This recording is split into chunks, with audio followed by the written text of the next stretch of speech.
조금 전 현장도 연결해봤지만요. 이재명 지사가 출석한 국토위 경기도 국정감사, 이번에도 대장동 공방이었습니다. 야권은 대장동 사업을 설계한 자가 범인이자 죄인이라고 공격했고, 이 지사는 공익환수를 설계한 건 착한 사람이라고 맞받았죠.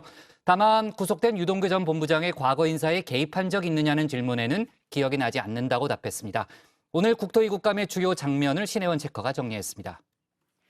네, JTBC에서 가장 빠른 저녁 종합뉴스 신혜원의 뉴스픽 5 시간입니다. 자, 거두절미하고 이재명 경기지사가 출석한 국토위 국감 정리해 보겠습니다.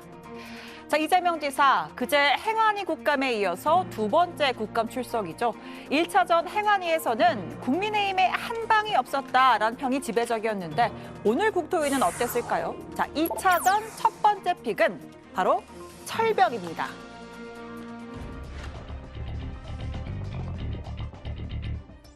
서울 전체적으로부터 부르려는 거리두기 4단계는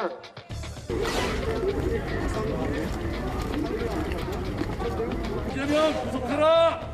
쌍방 구속하라!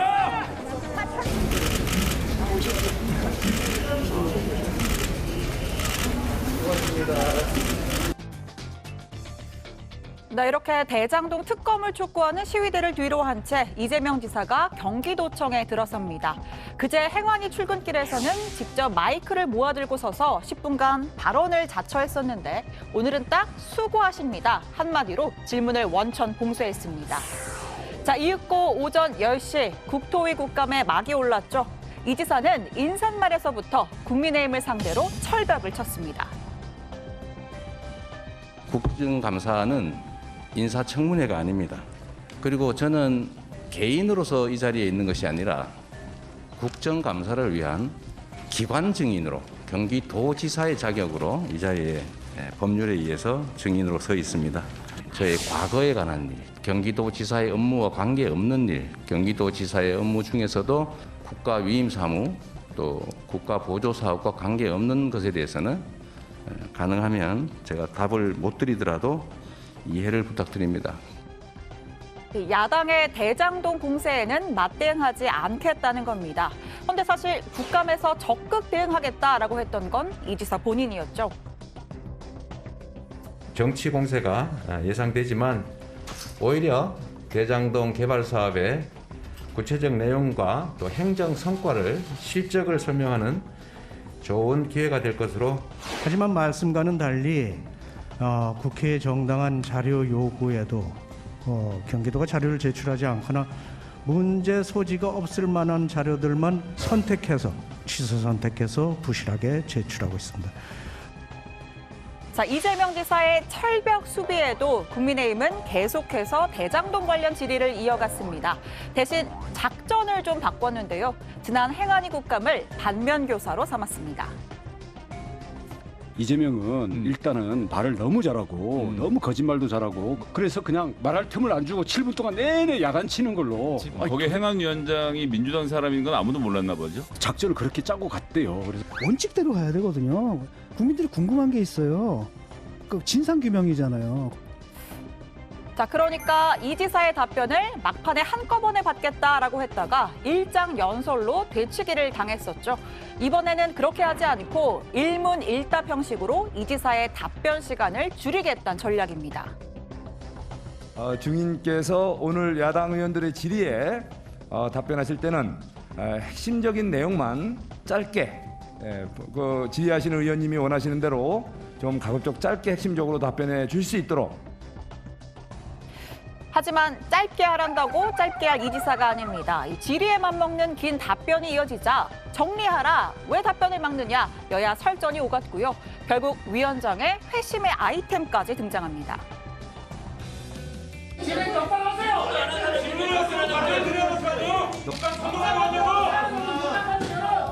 그리고 보시다시피 제가 이 타이머를 스톱워치를 갖고 왔어요. 너무 좀 심하다 싶으면은, 너무 좀 과하다 싶으면 정리해달라고 말씀을 드릴 겁니다. 그냥 진행하겠습니다. 자, 이렇게 분위기를 살펴봤고요. 본격적으로 질의 내용을 뜯어보겠습니다. 오늘의 두 번째 픽, 쥐잡을 때로 잡았습니다. 주어진 환경에서 최대한 개발 이익을 환수하고 시민들에게 돌려주려고 노력했던 것과 토건 세력을 포함한 삼각 카르텔이 부정부패를 일삼은 것은 저는 별개로 봐야 된다고 생각합니다. 그런데 국민의힘의 강요대로 제가 굴복했더라면 이 9천억 다 민간업자가 받았고 50억 클럽이 아니라 아마 500억 클럽이 됐을 가능성이 많습니다. 그래서 고군분투해서 70% 환수했다. 500억 클럽이 됐을 뻔했다. 자, 어제 이재명 지사는 자신의 페이스북에 태산 명동 서일필, 태산이 떠나갈 듯 요동하더니 나온 건 쥐 한 마리뿐이었다라는 고사성어를 올렸습니다. 이어서 이제는 쥐를 잡을 때라고 했죠. 여기서 쥐는 국민의힘, 대장동 의혹은 이재명 게이트가 아닌 국민의힘 게이트라는 주장입니다.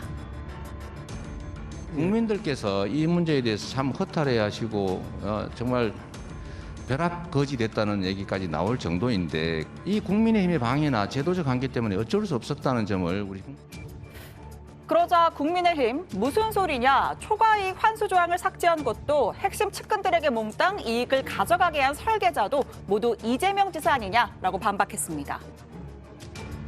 유동규 씨를 성남시설관리공단 기획본부장으로 임명했는데 명확하게 답변을 안 하셨어요. 기억이 안 납니다. 좀 기억이 안 나는 겁니까? 아니면 하신 적이 없습니까?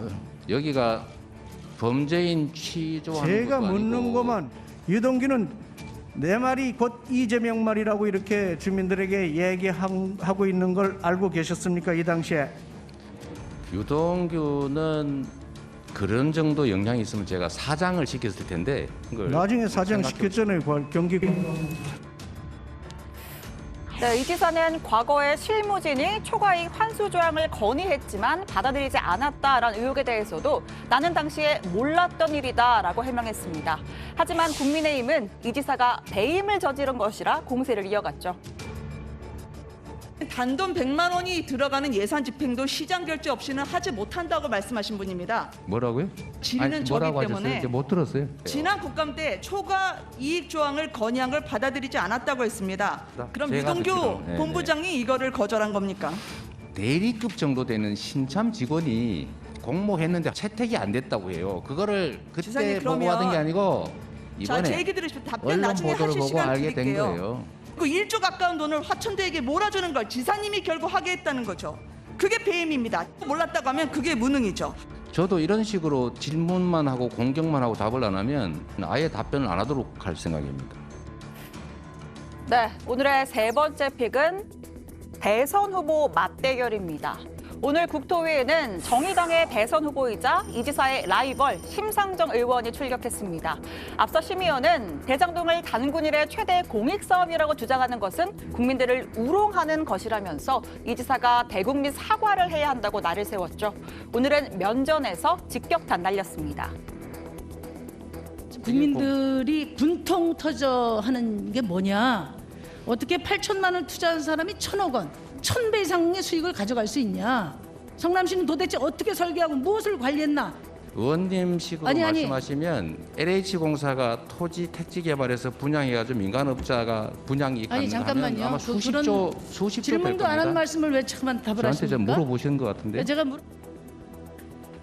네, 심상정 의원은 또 돈 받은 자는 범인, 설계한 자는 죄인이라는 피켓을 들고 나왔습니다. 이에 이 지사는 공익 환수를 설계한 사람은 오히려 착한 사람이다. 부패를 설계한 쪽이 책임지는 것이 맞다고 맞받았습니다. 아파트 분양 사업까지 하는 1조 8천을 기준으로 하면은 전체 이익 중에 말하자면 75%에서 90%가 민간으로 넘어갔다. 돈 받은 자는 범인인데 설계한 자는 죄인이다. 강제 수용을 하는 것은 공공적 목적일 때만 이게 합리화될 수 있는데 저렇게 강제 수용당한 원주민들에게 사과해야 됩니다. 도둑질을 설계한 사람은 도둑이 맞고 공익 환수를 설계한 사람은 착한 사람이죠. 이게 민간 개발을 했더라면 이거 하나도 못 받았을 것이고. 네, 이어지는 네 번째 픽은 피켓 열전입니다. 이번 국정감사를 몇 차례 파행으로 몰았던 이 피켓들 오늘도 대거 등장했는데요. 앞서 보셨듯 심상정 의원은 돈 받은 자가 범인, 설계한 자가 죄인이라는 피켓을 들고 나왔고요. 이 말고도 돈 가진 자는 도둑, 설계한 자는 범인, 혹은 돈 퍼본 자는 법인, 장무라비는 그분의 측근 등등 문구도 참 다양했습니다. 도둑질을 교사하거나 도둑질 한 사람은 뭐라고 표현합니까? 도둑질을 하라고 시킨 사람을 교사범이라고 하죠. 도둑질 한 사람은? 그게 국민의힘입니다. 또 도둑질 한 사람은 이재명 아닙니까? 설계자가 범인이고, 예? 돈 가진 자가 도둑이다. 어디 이 말은 틀렸습니까? 심상정 의원님하고 똑같네요. 다릅니다. 아까 설계자 범인이라고 돼 있던데. 설계자 죄인이라고 되어 있었죠. 아 그렇군요. 하지만 모든 피켓 문구를 뛰어넘는 압도적인 존재감을 보여준 아이템이 또 하나 등장했습니다. 저도 몇 차례 전한 적이 있는 그분, 아니 그 견인데요. 경기도 이천시 출신 송석준 의원입니다. 네, 반갑습니다.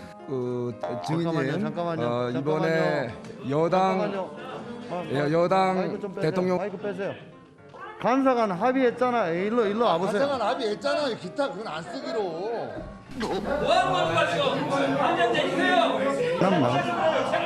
저게 뭐예요? 그건 누누이 봐왔습니다. 제거해 주십시오. 제거해 주세요. 국정감사 중지를 선포합니다. 네, 결국 회의를 잠시 멈추게 한 강아지 인형 대똥이의 존재감이 대단했습니다. 자, 그런데 이 지사는 오히려 민주당이 항의를 할 필요가 있느냐? 양두구육, 이건 국민의힘 본인들 이야기를 하는 것 아니냐라면서 태연한 반응을 보이기도 했습니다.